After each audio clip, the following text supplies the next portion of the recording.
அப்போ மே மாதம் 1ஆம் தேதி சித்ரா பௌர்ணமி, ஒரு பௌர்ணமி ஆச்சுங்களா. அடுத்தது 31ஆம் தேதி பௌர்ணமி. ஆரம்பம் பௌர்ணமி தான், முடிவும் பௌர்ணமி தான். இந்த மாதத்தில் 2 பௌர்ணமி உண்டு. அதே மாதிரி 4ஆம் தேதி அக்னி நட்சத்திரம் ஆரம்பமாகுது.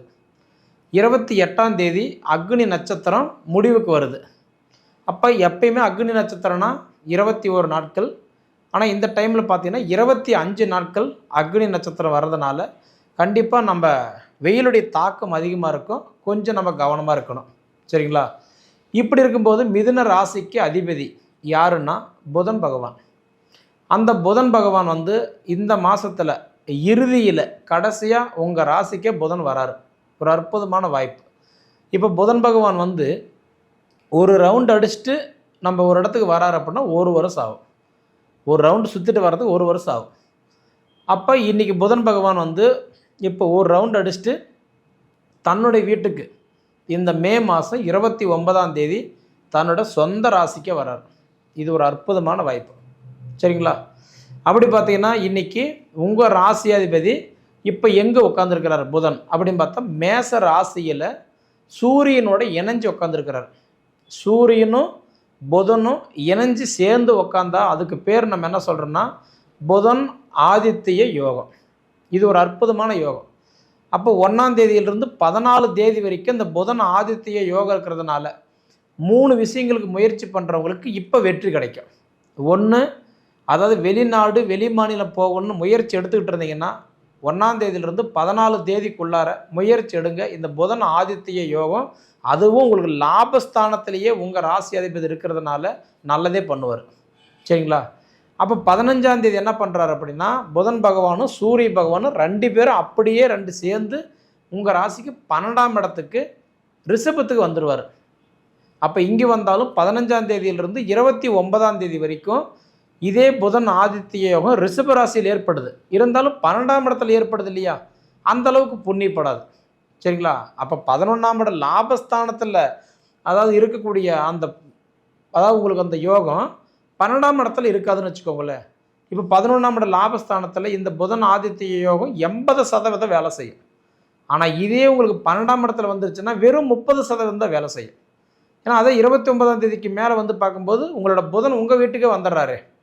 அப்போ இந்த மாதம் பார்த்தீங்கன்னா 1ஆம் தேதியிலிருந்து 14 தேதி வரைக்கும் புதன் பகவான் வந்து மேச ராசியிலையும் 15ஆம் தேதியிலிருந்து 29ஆம் தேதி வரைக்கும் இன்றைக்கி புதன் பகவான் ரிஷப ராசியிலையும் 29ஆம் தேதியிலிருந்து 31ஆம் தேதி வரைக்கும் உங்கள் ராசியிலையும் புதன் பகவான் உட்காருவார். இது எப்படி கூட்டி கழித்து பார்த்தாலும் அந்த 15ஆம் தேதியிலிருந்து 29ஆம் தேதி வரைக்கும் அந்த 14 நாள் இருக்குது பார்த்தீங்களா, அது மட்டும்தான் கொஞ்சம் குழப்பமாக இருக்குமே தவிர மற்றபடி உங்களுக்கு இந்த புதன் உட்கார்ற இடமெல்லாம் உங்களுக்கு இந்த மாதம் சூப்பராக தான் இருக்கும். நிறைய யோசனை தோணும், ஐடியா தோணும். இப்படி பண்ணலாமா, இப்படி செய்யலாமா, இது செய்யலாமா, அது செய்யலாமா, எப்படி போனால் நமக்கு நல்லா இருக்கும், நிறைய யோசிப்பீங்க. அந்த யோசிக்கிறது உங்கள் ஜாதகத்தில் அது எடுத்துக்கிச்சு அப்படின்னா நிச்சயமாக அந்த காரியம் உங்களுக்கு சக்ஸஸ் ஆகும். சரிங்களா. அதே மாதிரி உங்களுக்கு தைரியஸ்தானத்துக்கு அதிபதி யாருன்னா சூரியன் தான். அந்த சூரியன் முதல்ல உங்களுக்கு எங்கே இருக்கிறாரு, 11ஆம் இடம் லாபஸ்தானத்தில் மேச ராசியில் இருக்கிறாரு. புதனும் சூரியன் சேர்ந்துருக்கிறாருன்னு சொன்னோம் பார்த்தீங்களா, அது ரொம்ப நல்லது. ஏன்னா தைரியஸ்தானத்துக்கு அதிபதி சூரியன் போய் அவர் வந்து 11ஆம் இடம் லாபஸ்தானத்தில் உட்காந்து இந்த புதன் ஆதித்ய யோகத்தில் இருக்கிறதுனால இந்த சூரிய பகவான் முதல்ல இந்த 14 நாளைக்கு உங்களுக்கு நிச்சயமாக வெளிநாடு போகக்கூடிய பிராத்தம், அதாவது வந்து கற்றுக் கொடுக்குற இடத்துல இருந்தீங்கன்னா நீங்கள் நிச்சயமாக கைத்தட்டல் பாராட்டுகள் வாங்குவீங்க. கடன் பிரச்சனை இருந்தாலும் சரியாகும், கருத்து வேறுபாடுகள் இருந்தாலும் தீரும், மேக்ஸிமம் இந்த உடல் உபாதைகள் சீராக இருக்கும். நீங்கள் பயப்பட வேண்டாம். அடுத்தது நான் சொன்ன மாதிரி 15ஆம் தேதி அன்னைக்கு புதனும் சூரியனும் சேர்ந்து தானே 12ஆம் தேதி வராரு, 12ஆம் இடத்துக்கு வராரு. அப்படி வரும்போது என்ன பண்ணுவார்னா அந்த அதாவதுன்றது 15ஆம் தேதியிலிருந்து 31ஆம் தேதி வரைக்கும் அந்த சூரியன் வந்து உங்களுக்கு 12ஆம் இடத்துல தான் இருப்பார். அப்போ வேலை செய்ய மாட்டார். அப்போ சூரியன் போய் 12ஆம் இடத்துல மறையும் போது தந்தை, அதாவது ஜாதகருக்கு தந்தைக்கு வாக்குவாதம் வரலாம், தாய் தந்தைக்கு வாக்குவாதம் வரலாம், கணவன் மனைவிக்கு வரலாம். அப்போ அதாவதுன்றது மாமியார் மருமகளுக்குள்ளார வாக்குவாதம் வரலாம். ஏன்னா வந்து சூரியன் போய் 12 மறையும் போது தேவையில்லாத வாதங்கள் குடும்பத்தில் வரும், கருத்து வேறுபாடுகள் அதிகமாக இருக்குது.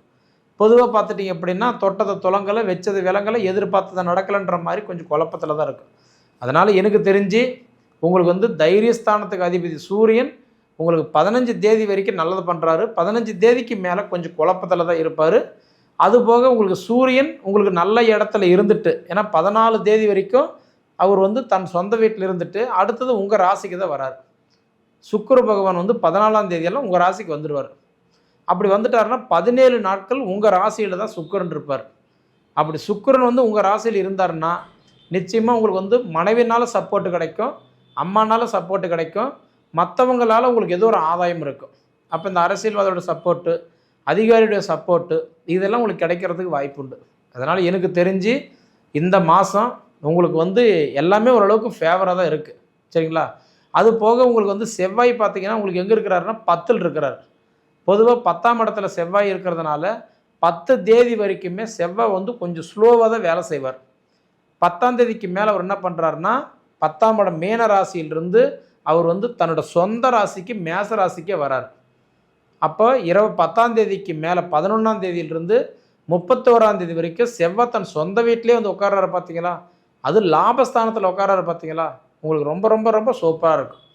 இந்த மாதிரி நேரத்தில் இருக்கும்போது தான் தொழில் ஸ்டார்ட் பண்ணுறது, கடை ஓப்பன் பண்ணுறது, வீடு கட்டிக்கிறது, வீடு ஆல்ட்ரேஷன் பண்ணுறது, அதாவது வந்து வெளிநாடு வெளி மாநிலத்துக்கு முயற்சி எடுக்கிறது, அதாவது நல்ல ஸ்கூலில் மாற்றி போடுறது, இந்த மாதிரி ஒரு அங்கீகாரமான ஒரு வாய்ப்புகள் எல்லாம் கண்டிப்பாக கிடைக்கும். அப்போ உழைப்புக்கு தகுந்த உயர்வு கிடைக்கும், வயசுக்கு தகுந்த வளர்ச்சி கிடைக்கும், அந்த வருமானத்துக்கு தகுந்த முன்னேற்றம் கண்டிப்பாக இருக்கும். ஆனால் இப்போ அப்படி இல்லை. பழமொழி சொல்கிற மாதிரி தேனெல்லாம் பூசி தெருவெல்லாம் உருண்டுறனாலும் ஒற்றை மண்ணு தான் ஒட்டுன்ற மாதிரி மிதுன ராசிக்காரர்களுக்கெல்லாம் பார்த்திங்கன்னா உங்களுக்கு பிரச்சனையே இப்போ என்னென்னா ஒன்று தான். என்னன்னு பார்க்கும்போது 2025 மே மாதம் 14ஆம் தேதி தான் குரு வந்து உங்கள் ராசியில் வந்து உட்காந்தாரு பார்த்தீங்களா? ஜென்ம குருவை வந்து உட்காந்தார். 30% பேருக்கு வந்து குரு நல்லதை பண்ணினார். ஆனால் 70% பேருக்கு வந்து பார்த்தீங்கன்னா என்றைக்கு குரு வந்து உங்கள் ராசியில் வந்து உட்காந்தாரோ அவங்களுக்கெல்லாம் ரொம்ப முடக்கடி, ரொம்ப கஷ்டம். இப்போ குரு வந்து எப்போ மாறுறாருன்னு பார்த்தீங்கன்னா அடுத்தது ஜூன் மாதம் 1ஆம் தேதி உங்கள் ராசியில் இருந்து அடுத்தது கடகராசிக்கு மாறுறாரு. அப்படி கடகராசிக்கு மாறிட்டாருன்னா நிச்சயமாக உங்களுக்கு நல்லா இருக்கும். ஏன்னா எப்பவுமே ஜென்மத்தில் வந்த குரு செருப்பால் அடித்தாலும் போக மாட்டாங்கன்னு சொல்லுவாங்க. ஜென்மத்தில் வந்த குரு என்ன பண்ணுவார்? நம்ம என்ன தான் முயற்சி பண்ணினாலும் நம்ம நேரம் மற்றவங்களுக்கு வழிகாட்டியே இருக்க தவிர நமக்கு வழிகாட்டியே இல்லை. கடன் பிரச்சனை குறைஞ்ச மாதிரியே இல்லை, வீடு வாசல் கட்டி உட்காந்த மாதிரியும் தெரியல, நகநட்டெல்லாம் மீட்ட மாதிரியும் தெரியல, ஒரு செல்வங்கள் ஒரு பொருள் வந்து வீட்டுக்கு வந்த மாதிரி வாங்கின மாதிரியும் தெரியல. மொத்தத்தில் உழைக்கிறீங்க, முன்னேற்றம் இல்லை. எப்படி பார்த்தாலும் நம்மளுக்கு பின்னாடி வந்தவங்க நமக்கு முன்னாடி போயிட்டுருக்குறாங்க, நாம் அதே இடத்துல தான் இருக்கிறோம். சும்மா கிட்டத்தட்ட கிணத்துல போட்ட கல் மாதிரி. இந்த மாதிரிலாம் இருந்தாலும் உங்களுக்கு வந்து சனி பகவான் 10ல் இருக்கிறாரு. கூட்டு தொழில் பண்ணாதீங்க, மற்றவங்களுக்கு ஜாமீன் எழுத்து போடாதீங்க, உதவி செய்யாதீங்க. உதவி செஞ்சால் கூட உபதிரத்தில் தான் முடியும். நல்லது பண்ணால் கூட பொல்லாப்புன்ற பேர் தான் வரும். தயவுசெய்து உங்களுக்கு எந்த அளவுக்கு இதில் பலம் இருக்கோ அந்த அளவுக்கு இந்த மாதம் உங்களுக்கு பலவீனமும் இருக்குது. பலமான விஷயம் வந்து 3 விஷயம் நான் சொல்லுவேன். அது என்னன்னா, ஒன்று செவ்வாய் வந்து 11ஆம் இடத்துக்கு அதிபதி செவ்வாய் 10ஆம் இடத்துல இருந்து 11ஆம் இடத்துக்கு வர்றது உங்களுக்கு ஒரு நல்ல பலம். ரெண்டாவது 11ஆம் இடத்துல சூரியனும் புதனும் இருக்கிறது, அது உங்களுக்கு ஒரு நல்ல பலம். அடுத்தது அந்தபடிய புதன் பகவான் உங்கள் ராசிக்கு வர்றது உங்களுக்கு ஒரு நல்ல பலம். சரிங்களா? பலவீனம்னு எடுத்துக்கிட்டிங்கன்னா குரு உங்கள் வீட்டில் இருக்கிறது உங்களுக்கு ஒரு பலவீனம். ரெண்டாவது வந்து செவ்வாய் 10ல் ஃபஸ்ட்டு 10 நாள் இருக்கிறது உங்களுக்கு பலவீனம். சூரியன் வந்து உங்கள் ராசிக்கு 12ஆம் இடத்துக்கு வர்றதும் புதன் 12ஆம் இடத்துக்கு வர்றதும் இது உங்களுக்கு பலவீனம். அதனால் நல்லதும் கெட்டது ரெண்டுமே இந்த மாதம் கலந்துருக்குது.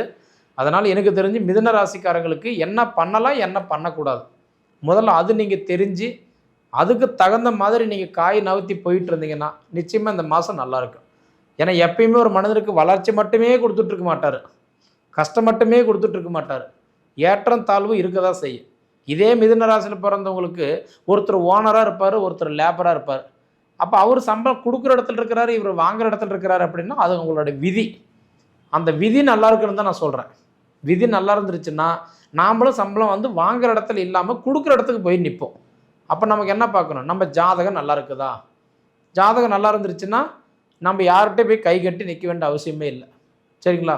அதனால் ஒன்று இந்த மாதம் நான் சொல்கிற மாதிரி ஒரே ஒரு மாதம் கடல்லையே தாண்டிட்டீங்க, கரை கிடக்கிறதுக்கு இந்த ஒரு மாதம், அடுத்த மாதம் குரு பயிற்சியாகிறாரு.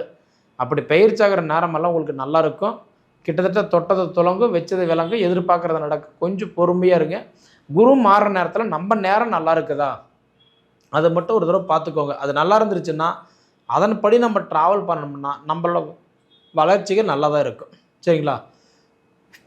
அது போக இந்த திருமணம் எப்படி இருக்கும், குழந்தை பாக்கியம் எப்படி இருக்கும், இண்டிவிஜுவலாக தொழில் எப்படி இருக்கும், என் கடன் பிரச்சனை எப்போ தீரும், இந்த மாதிரி கேள்விகள் எல்லாம் அவங்கவங்க ஜாதகத்துக்கு தகுந்த மாதிரி பலன்கள் வந்து மாறும். அது மட்டும் ஒரு தடவை பார்த்துக்கோங்க. உங்கள் ஜாதகத்தை பார்த்து இண்டிவிஜுவலான பலன்கள் தெரிஞ்சுக்கோங்க. இது வந்து பொது பலன் தான். சரிங்களா? பொது பலன்லேயே நான் என்ன சொன்னேன், ஏற்றம் தாழ்வு ரெண்டுமே இருக்குது. இதை அனுபவித்து பார்த்து சொல்லுங்கள். நன்றி.